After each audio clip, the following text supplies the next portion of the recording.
네, 오늘은 그 부활절기의 마지막 주일입니다. 다음 주일은 교회력상으로 성령 강림 주일인데, 본래 부활절은 부활주일부터 성령 강림 주일까지 50일 기간이 본래 부활절 기간이었습니다. 이 부활절기는 The Great 50 Days of Joy, 기쁨의 50일이라고 불리기도 하는데, 초기 교회는 니케아 공의회에서 이 기간 동안에는 금식하거나 무릎을 꿇지 말라 하는 그런 목회적 지침을 정할 정도로 이 절기의 정신인 부활의 기쁨을 강조해드렸습니다.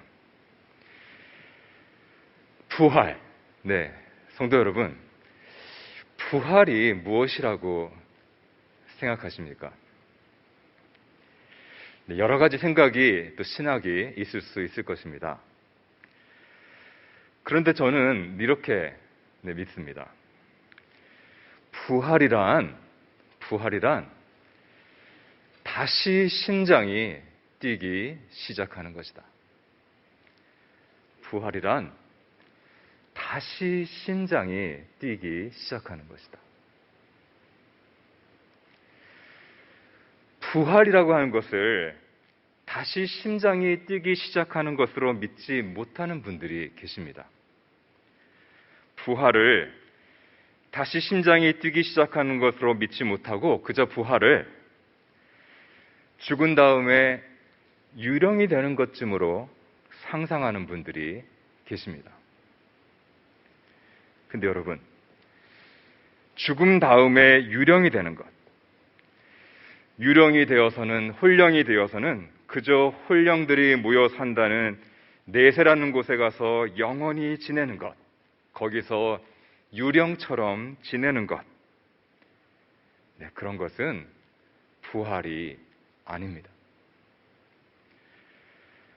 부활을 그런 것이라 생각하는 것은 성서가 말씀하는 부활신앙이 못됩니다. 그건 사실 불신앙입니다. 부활을 온전히 믿지 못하는 불신앙입니다. 부활은 다시 심장이 뛰기 시작하는 것입니다. 근데 유령은 어떻습니까? 유령은 심장이 뛰지 않는 그런 존재이죠. 왜 심장이 뛰지 않습니까? 유령에게는 심장이 없으니까 그런 것이죠. 유령에게는 살과 뼈가 없으니까 그렇습니다. 제자들이 모인 곳에 부활하신 예수님께서 나타나셨습니다. 나타나셔서 친히 그들 가운데 서시어서는 이렇게 이르셨습니다. 너희에게 평화가 있어라. 그때 제자들의 첫 반응이 어떠했나요? 그들은 무서워했습니다. 놀라고 무서워했습니다. 왜 놀라고 무서워했나요?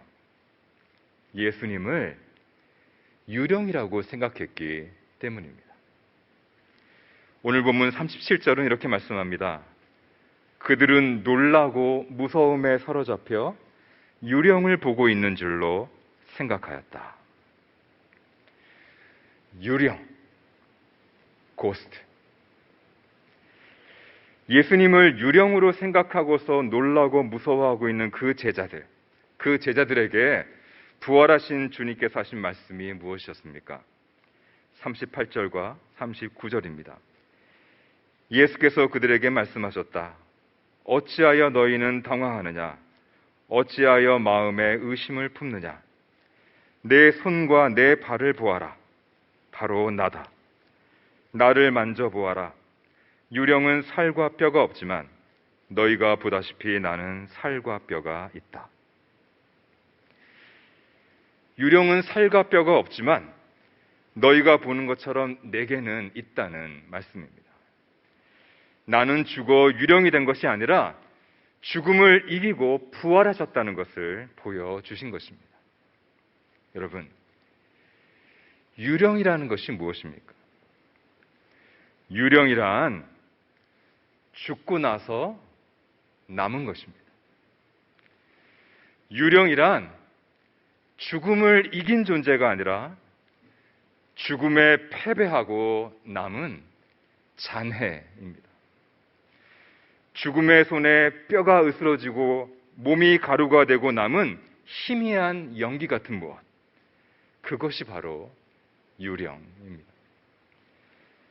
그래서 잔해가 그렇듯 폐허가 그렇듯 유령은 으스스합니다. 죽음의 냄새를 풍기고 죽음처럼 창백합니다. 그렇게 유령은 살아있는 이들에게 죽음에 대한 두려움을 안겨줍니다. 하지만 어떻습니까? 부활의 아침 자신을 나타내신 우리 예수님은 유령이 아니셨습니다. 예수님은 죽어 유령이 되신 것이 아니었습니다. 예수님은 부활하셨습니다. 죽음을 이기시고 부활하셨습니다. 부활의 아침 제자들이 만난 예수님은 죽음에 패배한 창백하고 희미한 존재가 아니었습니다. 부활의 증인들이 만난 예수님은 죽음을 꺾고 살아계시는 분, 충만히 살아 숨쉬는 그런 분이셨습니다. 그래서였던 것입니다.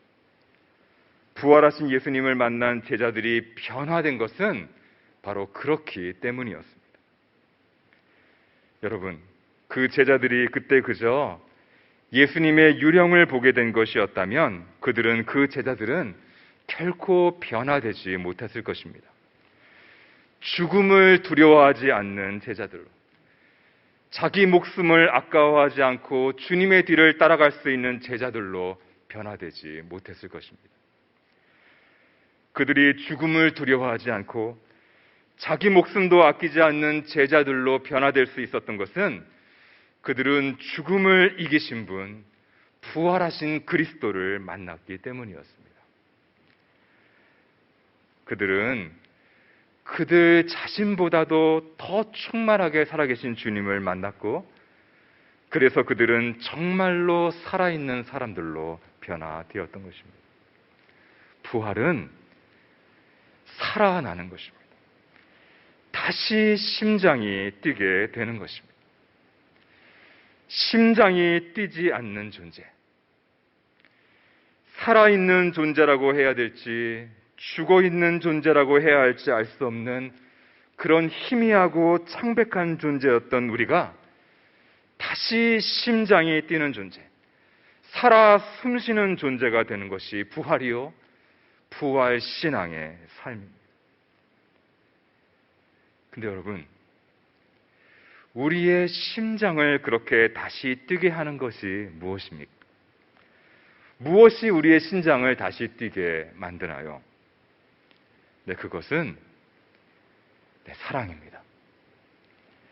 사랑이 우리의 심장을 뛰게 합니다. 에이, 무슨 말이요? 우리의 심장을 뛰게 하는 것은 기력, 바이탈 에너지이지 무슨 사랑입니까? 사랑이 우리의 심장을 뛰게 한다고요? 어처구니 없는 소리죠. 혹 이렇게 생각하는 분들이 계십니까? 근데 여러분 아십니까? 부활 복음은 어처구니 없는 소리로 들렸습니다. 부활의 아침, 빈 무덤에서 돌아온 여자들, 천사들로부터 어찌하여 살아있는 자를 죽은 자 가운데서 찾느냐? 주님께서는 여기 계시지 않고 살아나셨느니라 하는 부활 복음을 듣고 돌아온 여자들, 그들은 자신이 보고 들은 그 복음을 11 사도와 다른 이들에게 알렸죠. 근데 그때 그들의 그 사도들의 반응이 무엇이었습니까? 11절은 이렇게 말씀합니다.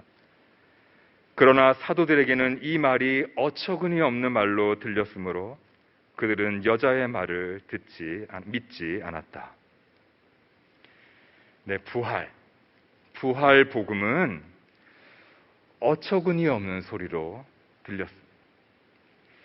2000년 전에도 그랬고 지금도 그렇고 앞으로도 그럴 것입니다. 왜 부활이 어처구니 없는 소리로 들릴까요? 사랑을 모르기 때문입니다.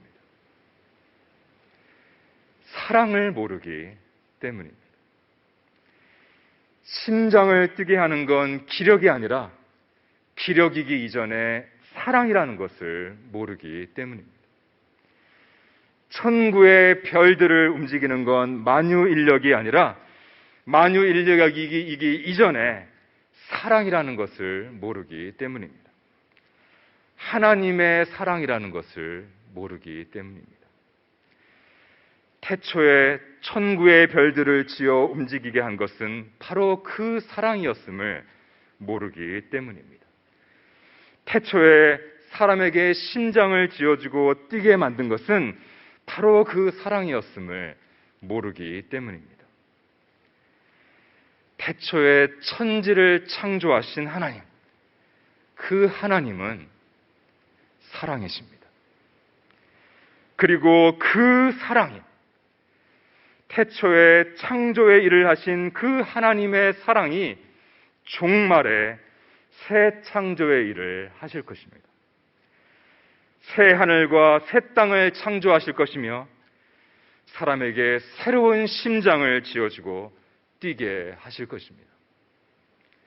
그리하여 만물이, 만민이, 만유가 그 하나님의 사랑 안에서, 창조주 하나님, 구원자 하나님의 사랑 안에서 뛰놀게 될 것입니다. 성도 여러분, 이런 복음의 말씀을 들으실 때 지금 여러분의 심장은 뛰십니까? 하나님의 사랑이 여러분의 심장을 뛰게 하시는 것입니다.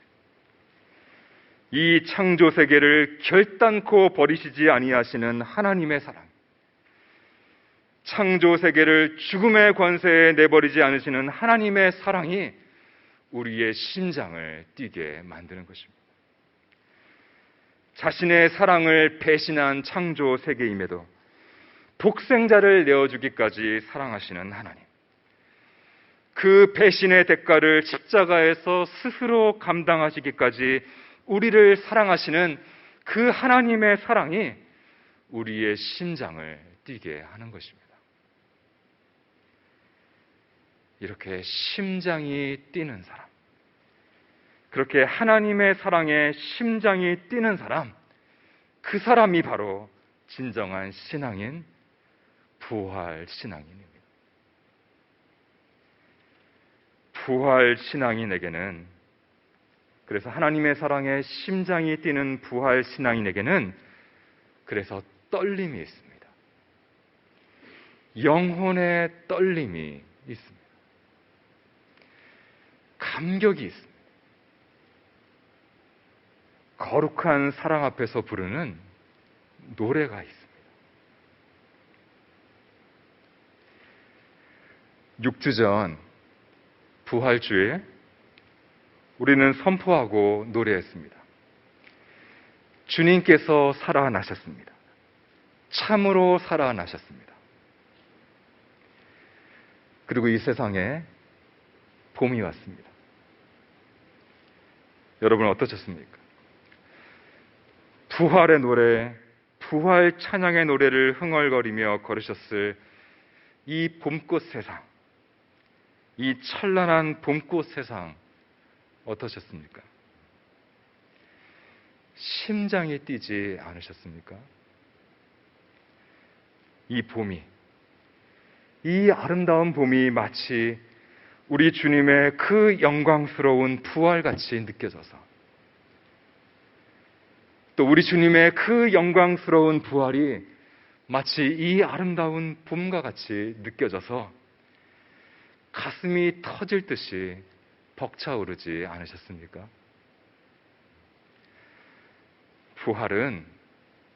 부활 신앙은 다시 가슴이 뛰는 것입니다. 하나님의 사랑에 가슴이 뛰는 것입니다. 또 하나님의 사랑, 그 영광의 빛을 반사하여 빛나는 이 세상의 모든 참되고 선하고 아름다운 것들에 대해 가슴이 뛰는 것입니다. 그렇게 부활 생명의 빛으로 하루하루 죽음의 그림자를 삼키며 살아가는 것입니다.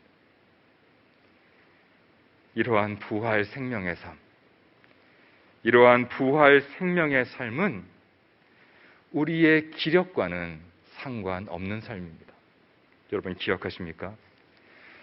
우리의 심장을 뛰게 하는 건 기력이 아니라 사랑입니다. 우리의 기력은 쇠합니다. 날로 쇠하죠. 하지만 사랑은 쇠하지 않습니다. 사람의 기력은 쇠하고 이 우주의 기력도 언젠가는 다 쇠할 것이나 그러나 하나님의 사랑은 쇠하지 않습니다. 그리고 하나님의 사랑이 쇠하지 않으니 그 사랑에 감복하는 우리의 사랑도 쇠하지 않습니다. 우리의 심장은 뜁니다. 날로 더욱 뜁니다. 주님의 얼굴 배울 날이 날로 가까이 다가올수록 더욱 뜁니다. 성도 여러분, 부활 신앙인 여러분, 고린도전서 15장 말씀은 지금 우리의 이 몸은 장차 우리가 입게 될 그 부활의 몸, 그 부활체의 씨앗이라고 그렇게 말씀하고 있습니다. 그렇습니다. 지금 우리 안에 뛰고 있는 이 심장, 하나님의 사랑이 뛰게 하시는 이 심장은 장차 종말에 하나님께서 우리에게 새롭게 지어주실 그 심장, 그 부활의 몸의 심장의 씨앗입니다. 이 작은 씨앗은 주님이 오시는 날 아름다운 꽃으로, 아름드리 나무로 꽃피어 날 것입니다. 부활 신앙이란 다시 심장이, 가슴이 뛰는 것입니다. 지금 여러분의 가슴은, 지금 우리의 가슴은 뛰고 있습니까? 기도하겠습니다.